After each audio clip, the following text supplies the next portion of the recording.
All right, today is all about strategy sessions, and since I'm going to be taking more of a backseat role on the war efforts and going to start working more towards the healing efforts, I'm sharing everything that I know with you guys so that way you have all the information that you're able to see past the gaslighting, see past the attacks and everything that's been going on, the psychological attacks. Hi. So right now, this one is going to talk about the history of the entertainment industry and what it has created now in the United States of America. So let's look at Hollywood. Whenever it first created, whenever we had the silent pictures and then we got into the first talking pictures, okay? We're going that far back. You'll have to look up the date. I think it's 1920s, but don't quote me on that. It could be a little bit earlier. The first talking picture was a racist film called Birth of a Nation.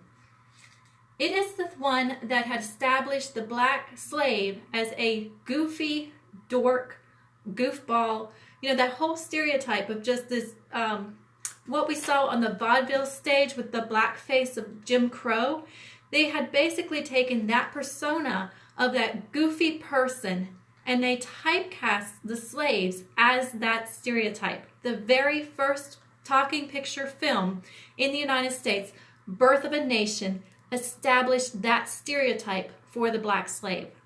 And you'll see a lot of films that followed after that is the same stereotype of that ignorant, yokel, just goofy imbecile of the black slave. It's awful. So if we look at that, and we can look at that stereotype of those minority groups, we can look at the history starting at that point, the Birth of a Nation, a very racist film, and see how this segregation and how this stereotyping has perpetuated throughout this industry. So we have the stereotypes of minority groups, and any place that doesn't have access to a lot of minority groups in your area, for example, I grew up in the Appalachian Mountains where we were predominantly white, and any black people just acted white. So our association with any kind of groups outside of our own race and you know, how we were, was dictated by what we saw on TV. And so if the stereotyping on TV showcased these groups as this certain way, that is the reception that we ended up having with these groups. I took a grad school class when I was a graduate called Hollywood and History, which was fascinating. It was talking about the responsibility of entertainers and creating these receptive responses when we stereotype groups a certain way, because we are actually creating that emotional influence and that emotional reaction of people who have very limited access to any kind of diversity in their area. So it's a huge responsibility of entertainers, and one that has not been taken into account whenever we look at the culture of Hollywood. So the very first film was a racist film. And so we basically have to typecast minority groups as this idea of a second-class citizen, of being beneath the white person. The white person was always the one that was the hero, the one that was always the winner. And the other groups were the sidekicks. So we had that Birth of a Nation stereotyping that was done with the black slave. And we saw it carried over into the movies where the white person was the hero and everybody else was underneath them. This is where this idea has come from. If we fast forward then into sitcoms, 1980s sitcoms, if you remember, had that same kind of stereotyping. Yes, we had diversity, but it was always the white person who was the hero, the person in charge, the popular person, and everybody else was the sidekick. You had a lot of movies where they were typecasting groups of different cultures as terrorists or just evil people. And, you know, it's the way they are showcased and exemplified or represented in movies often ends up being the representation that the entire group carries with them. And so if we have an industry that's constantly typecasting a group of people, a group of culture of people, a certain way, that is going to be the response of that nation that is exposed to that and has very little diversity. That's how they're going to see it. We fast forward to now. I don't know whenever the black segregation film started. Whenever the black Black Americans had their own movie network, their own basically movie industry. But that was a segregation. If you didn't see it, that is a segregation. That is kicking Black people out of the mainstream entertainment and saying, you guys are over here. So we have this Black films and then mainstream films. So that was segregation, and that segregation was allowed to happen in the entertainment industry. I think recently it was with the Black Panther movie that we started to see these walls of segregation start to crumble. And with things like Netflix and other groups that are getting involved in the entertainment industry, we're starting to see more and more of that crumbling. Now, China's actually in the entertainment industry with Baidu, and they did a collaboration on the, the Bumblebee film, which was really good. China would be wonderful to be part of this if they didn't have that dictator. If we can get dictator out of there, we can bring in whole China, and whole entertainment industry can finally start removing these segregational walls and start really defining the culture of those groups, because we're not told what the culture is anymore. We're told what we're supposed to believe. And a lot of this belief is being dictated to us through the entertainment industries on how they typecast groups, how they dress groups, how those groups act, what those groups are doing, who is evil, who is good, how they are defined. Those things are what you end up taking in, and how you respond to anybody who looks like someone that's in that group. It's very powerful. So we had that going on, and then we have reality TV. Now everybody thinks reality TV is real because it has the word reality. It's not. It's scripted material, basically. I mean, you are bringing in a group of people who, and if you look at the pattern, it's starting to be the same stereotype groups. It's a different game. It's a different scenario. It's a different blah, blah, blah. But the ones who end up winning are the most obnoxious, or, they're the characters who end up winning, not so much the talent. And it kind of made a mediocrity acceptance of art. Like the professionals of the arts are having to compete against people who don't really have a lot of skills but have this character that they're playing. So the character ends up being the thing that, the producers want to keep on the show over and over, because that's what's bringing in the ratings. That's why people tune in. It's not about the talent, and we're starting to have this mediocrity acceptance of art and skills that's driving the professional artists out, forcing us underground and working for scraps, while the mediocrity is being priced with these high price tags that is celebrated. So reality TV has taken this whole stereotype idea, and we're starting to see it with these archetypes. And a lot of times, I'll be watching, like, even the Food Network. It's like, where did they get these stupid people from? And a lot of times the South, especially, is that idea of the Southern people being ignorant and stupid. You see a lot of that on reality TV. Now, if we look at those shows like Honey Boo Boo and Duck Dynasty, that was supposed to create the Southern people's voice, that does not represent anything that I grew up with. In fact, it represents the minority group, the rednecks, that a lot of us just didn't want to have anything to do with. They're the minority groups. But the redneck culture has somehow been embraced by Hollywood, by California, by New York, by the people who are not even remotely have that Southern culture, are perpetuating the stereotype that the South, the rural Americans, are this way. And we've always had that stereotype. The Appalachians have always had that stereotype ever since I grew up. I mean, I always got mad about it. But they've always had that stereotype of Appalachians being this redneck, inbred people who married their cousins. This has been the attitude towards Appalachian and rural Americans. And then, you get these reality TV shows that are supposed to celebrate, and they are the most uncouth, ignorant, nastiest people I've ever seen, and this is what's supposed to be the South. Can you tell me about writing the answer? Telling you what? But anyways, so we're starting to see like how the reality TV is doing what entertainment industry was doing, is creating these stereotypes that people are believing and the character types that are supposed to represent these areas that have nothing to do with the reality of those areas.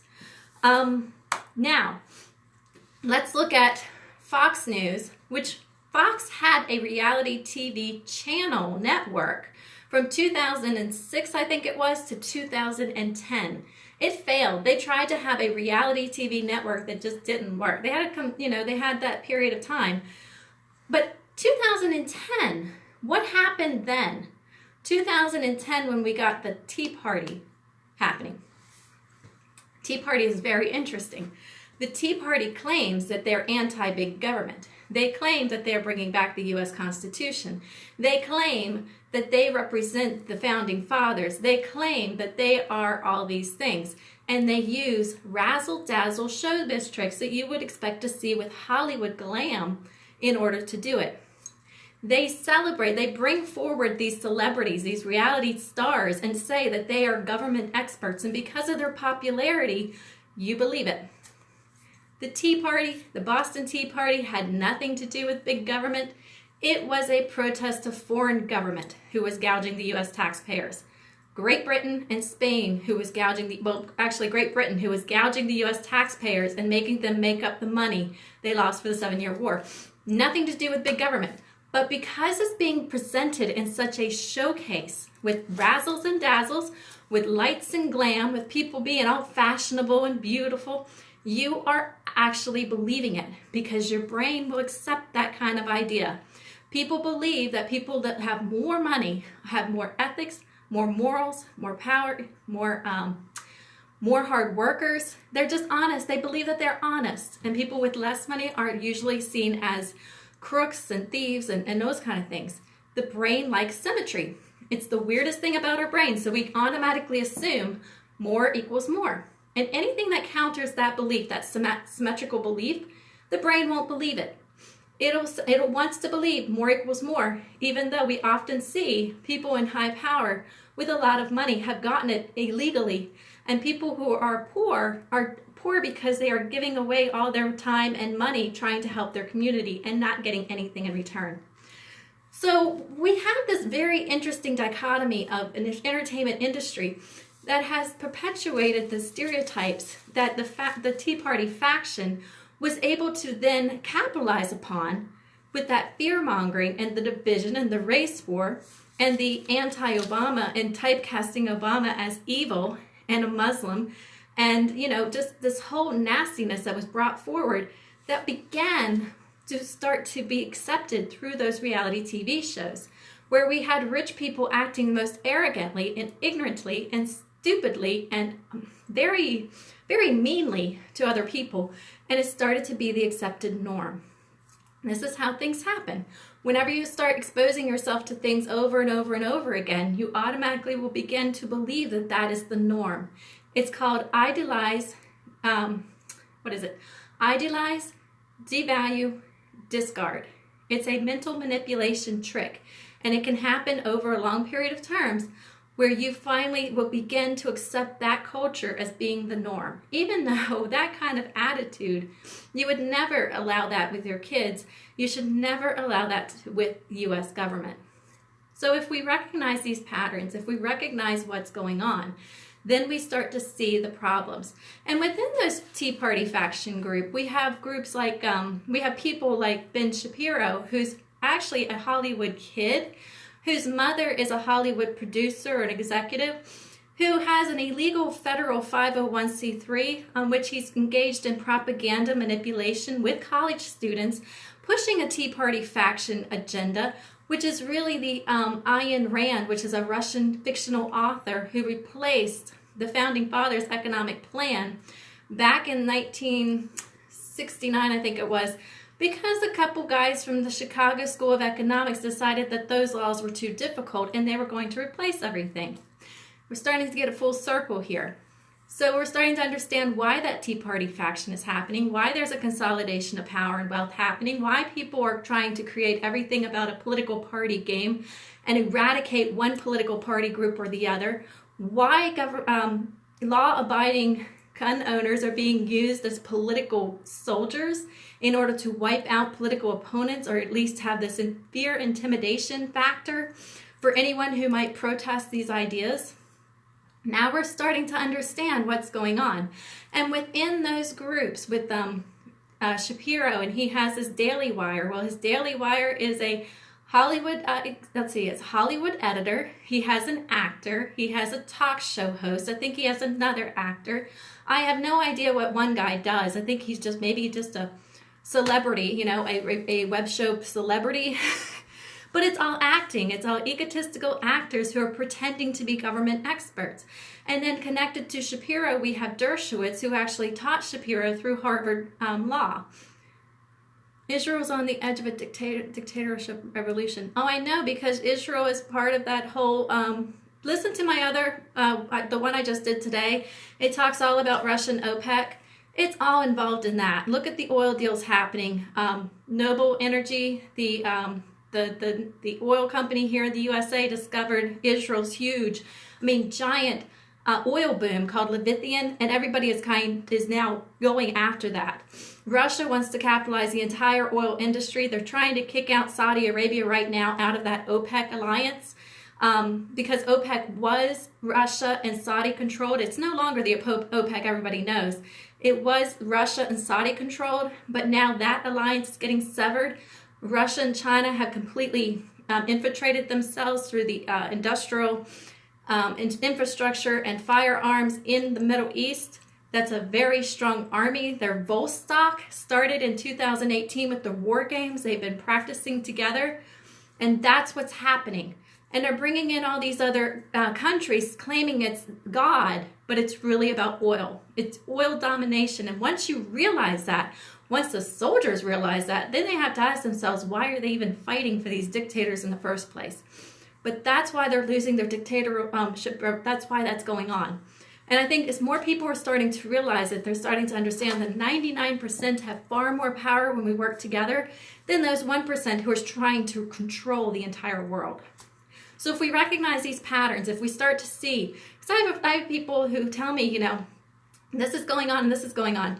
Well, there's that propaganda, where people can use visuals and images and words and, all these things collaborated together in order to create an emotional response and make people believe something. But there is a propaganda side effect when you do it to hurt people because they always find out.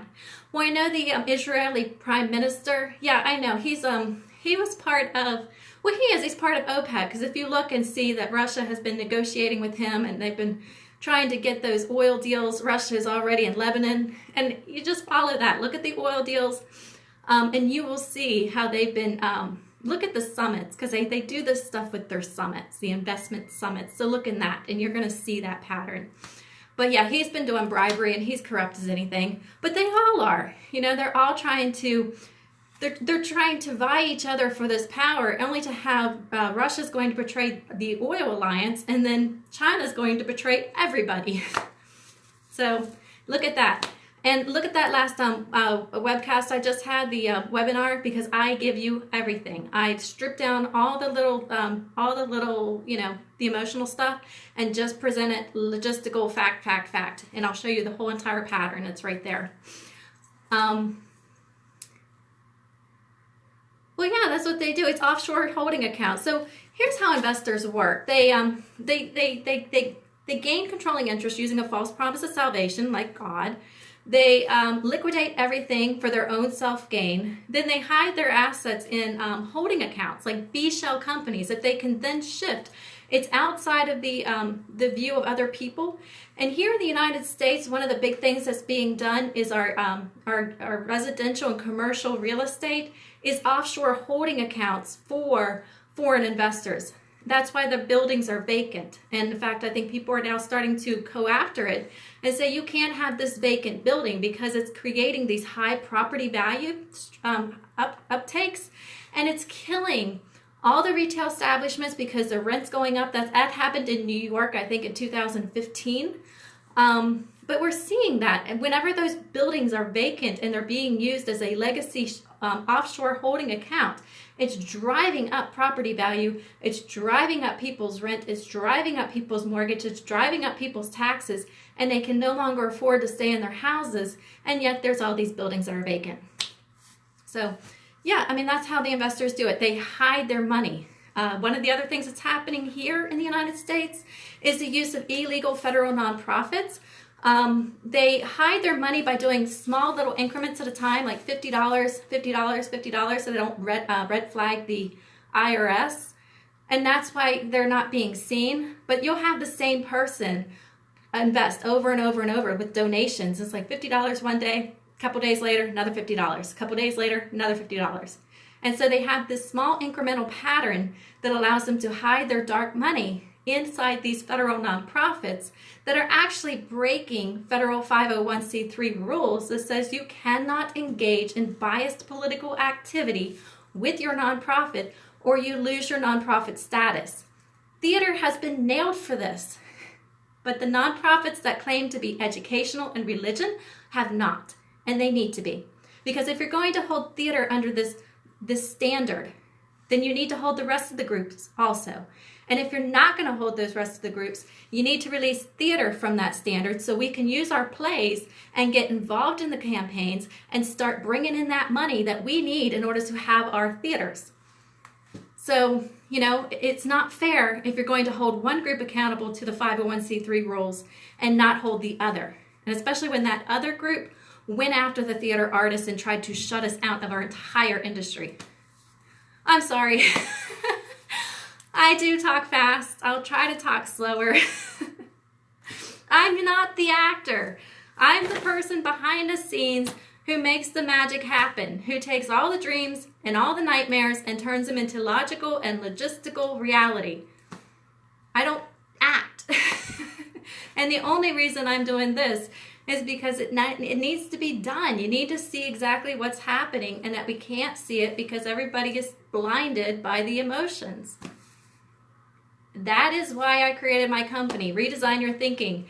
It is a global intellectual revolution of rule of law and common sense. It is teaching you how to mind hack to see through all the gaslighting. It is teaching you the patterns. It is teaching you that communication, if we start communicating with each other, we're going to see that everything that we were told that we're the enemy of, we're going to see that we have so much more in common than we really thought. I'll try. I get so excited. You know, I mean, I'm a passionate person, and so that passion comes out in my speech. Because I'm an artist. Everything I do is done with passion. I know, and that's what we need to do. We need to expose that oil deals, we need to expose the investment deals, and as soon as people see that, they see their government has lied to them in order to consolidate power, consolidate wealth, to use their soldiers for that crap. They will turn. They will come together. The soldiers will join an ally with the citizens. Yep, I'm a ginger. Redhead, ginger. I'm an Aries. So, you know, that's a big, that's a lot of fire right there. So, you know, once people start realizing, especially the soldiers, that they are being used, and war has that PTSD, it has a mental cost. You should never, ever, ever use soldiers in such a way. They risk their lives for these beliefs that they're told, and then to find out that they are, yep, they were. I think I also have some Irish gypsies. But yeah, once they find out that, see, I'm Irish, I'm Scottish, I'm English, I'm Dutch, I'm German, and yeah, so I'm all European. And yeah, and an Appalachian, well, raised Appalachian, born Yankee, raised Appalachian. I had great uncles who fought on both sides of the Civil War. So one was fighting on the South and one was fighting on the North. So I'm just the enigma. I'm just sort of like the in-between. So yeah, like I said, once you start seeing those, and you're going to realize that these guys who have all this power are morons, meaning idiots. They really are. And they are engaging in this silly little, just this childish stuff you would expect to see on the playground, you know? I don't know, did old people just lose their mind, or they really think that they can take everything with them when they go? Because there is a expiration date for humans. And you know, when you're up there in the 70s and 80s, you're near that expiration date. So why in the world are they trying to destroy our world when they're not even going to be here to see the effects of everything that they're doing? And the kids that have no say whatsoever are the ones who are going to experience that future that we're making today, which is why I'm their corporate advocate for the kids around the world and the exploited, who are usually those kids, because somebody needs to speak up for them. So, you know, and what affects there is going to affect my own daughter's future, especially since she's a girl. And the girls right now in the United States are being told we're second-class citizens. How dare they? They think they're really going to get away with that? And they're trying to take away the women's education part. They don't have the same morals and insights as you have. Well, they don't have the experience, you know? They don't understand what it's like. I've gone through a lot. And I've shown you guys on these various things of all the things that I got to experience as a victim. Yay! But the things that, you know, what is it Kelly Clarkson says, the things that don't kill you make you stronger. So if you survive those things, you gain that insight, and you learn and you learn and you learn and you learn. But having all that insight, I felt like I had to do something, because why in the world would one person be given so much insight unless I was supposed to do something with it? And since a corporate monarchy is easily brought down by a corporate startup, that's just how it works. It's like, why not? Why not try? But yeah, see, that's it. And if you look at history, you can look at all the innovators and all the inventors, and everybody started out at that beginning where no one believed them. Everyone called them idiots. Everyone called them, you know, crazy people. But it's because they had these new ideas, the innovative ideas and the inventions that have never been done before. Of course you're going to be called crazy, because it defies what is already there. It goes against the status quo.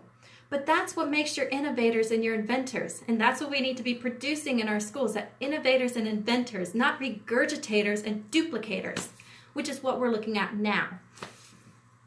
But if we bring back that art culture, if we bring back humanitarian studies, if we bring back our world's history and the knowledge of that through the people, not these big giants up here, the everyday things that people did, we would start to see how people will always overcome obstacles. They will join together. When there is a risk to human annihilation, they will join together and they will fight and they will win for the good of humanity. It happens. And usually there's a theater artist that kind of makes that happen. But no, they're not evil and stupid. Nobody's evil and stupid. People are just misguided. You know, moral justification, it's extremely easy to morally justify anything as being God-given, you know, God-driven. And I like to use the example. Let's say we have two warring countries, and they both believe in God, and one country drops the bomb on another country, and that country praises God for directing the aim, and the other country is lamenting towards God, saying, why God did you do it? Which country was morally justified in God's eyes? I mean, both of them believed in the same God. One praised God for dropping the bomb, the other prayed out to God for dropping the bomb on them. Anything we do can be morally justified if we want to make that happen. If we look at things in help versus harm, it's harder to justify that. Things like help versus harm we can measure. We can measure the fallout of human life, you know? Here we had a bunch of population. Now we no longer have a lot of population. What's missing is the cost to human life. And we have to recognize that every human life is valuable. This whole idea that one person is a rodent is ridiculous. Human equals human, period. It does not matter what country you're from, what religion you believe in, how you express your love. Does not matter. Human equals human. And once we understand that, then we start to see each other with that same kind of compassion, and we start to look at things in help versus harm versus good versus evil. Because how do you define it? Which action in that bomb scenario was good and which was evil? Who was the evil one? Who was the good one? They both believed in the same God. It's the same action. Bomb got dropped. Who was justified in it? There's no way you can possibly justify that. There's no way. You don't know the mind of God. Or some people don't even believe in God. So why did the universe make that happen? When we look at things and how we can measure it, help and harm can be measured. Medical outbreaks, we can see help versus harm there. Environmental costs, we can see help versus harm there. We stop trying to judge everything on this moral evil versus good and just look at the measuring, help versus harm. And it's going to help us be a little bit more rational in our thinking and start maybe seeing human equals human. Once we do that, we're going to see each other a lot differently. And I'd love to teach that. That's why I'm going to go back into, that's the whole point of creating my company, was a company of empowerment and hope. And so I'm going to go back to that. I had to put all of that on side in order to become like this U.S. guerrilla soldier of the cyber war, the spiritual war, the propaganda war, and the psyops war, because of my field and the experience and the insight and the training that I had. But I have experienced the financial fallout from that, the family fallout, the marriage fallout. I have experienced all of the casualties you're going to have in war. It goes like that: majority are fooled, and therefore the rule of majority is the rule of the. Well, if you look at biblical scriptures, you can see, if you look at the idea of a fallen angel, somebody who imitated themselves and believed that they were God and tried to imitate themselves as God, that fallen angel is going to be most successful by manipulating the religious industries. That's where they're going to love the most, because God makes an easy scapegoat. What is it? Every time I try to do this, my phone rings. My phone never rings. All right, so I'm going to go. But think about these things. It's very easy to morally justify God as a scapegoat if you want to steal power, if you want to steal land, if you want to steal wealth. And instead, ignore that part of it. I mean, it's hard to determine. It's which one is morally justified? Which one does God like more? Isn't it the fact that we are pretty much all kids fighting over the love of the same parent and killing each other for that love? Look at the help versus harm, and then it's going to help you see things in a little bit different aspect. But I'm going to go. Good talking to you. We will have a conversation maybe later tonight, and we can have a AMA, but I'm going to try to keep these short because, people don't like tuning in if they're too long. Thank you. Bye-bye.